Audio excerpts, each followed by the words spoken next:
او روزم بود که یحیای تعمید دهنده ظهور بکده و یهودیه بیابان درون موعظه کدی و گفتی بسید توبه بکنید چون که آسمان پادشاهی نزدیک بسته.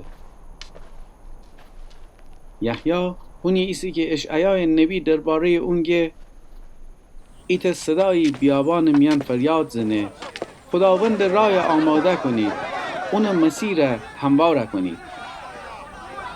یحیی شطور پشمجه لباس دکدی و اون کمرغش چرم و اون خوراک ملخ و عسل صحرایی بود. مردم جه اورشلیم و سرتاسر یهودیه و تمامی روخان اردن دور و اطراف اون ورجه شویدی و خوشن گنایان اعتراف کدیدی و روخان اردن میان به اون دست تعمید گفتیدی.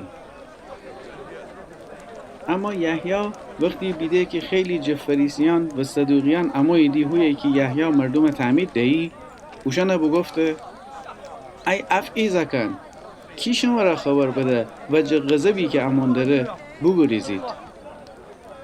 شما و شیمی کاران مرا ثابت بکنید که توبه بکنیدی.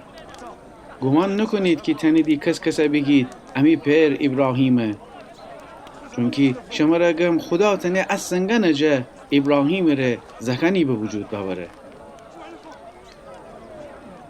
اصلا تیشه درختن ریشه سر نهه. هر درختی که خورم میوه نبره و به و آتش میانی تبده به. من شما را توبه کدن وسی آب مرا تعمید دهم ولی اونی که بعد منه میجه خیلی قدرتمندتره. من حتی لیاقت نرم اون کفش جفته کنم. اون شما را روح القدس و آتش هم را تعمید ده.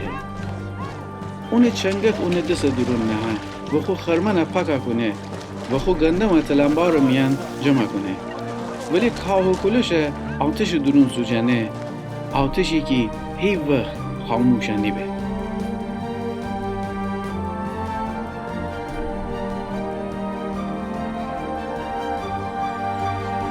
او وقت عیسی جلیل جا به ما اردن روخان که یحیی دستم را تعمید بگیره ولی یحیی سعی بکده که اون جلوی بگیره و عیسی بگفته من وسی تی دستم را تعمید بگیرم حتی تو میورجه با مایی. عیسی بفرماسته و حل هر زمان میان اتو ببه چون که خوبه که اتوی خدا شریعت بجا ببریم و از این یحیی قبیل بکده.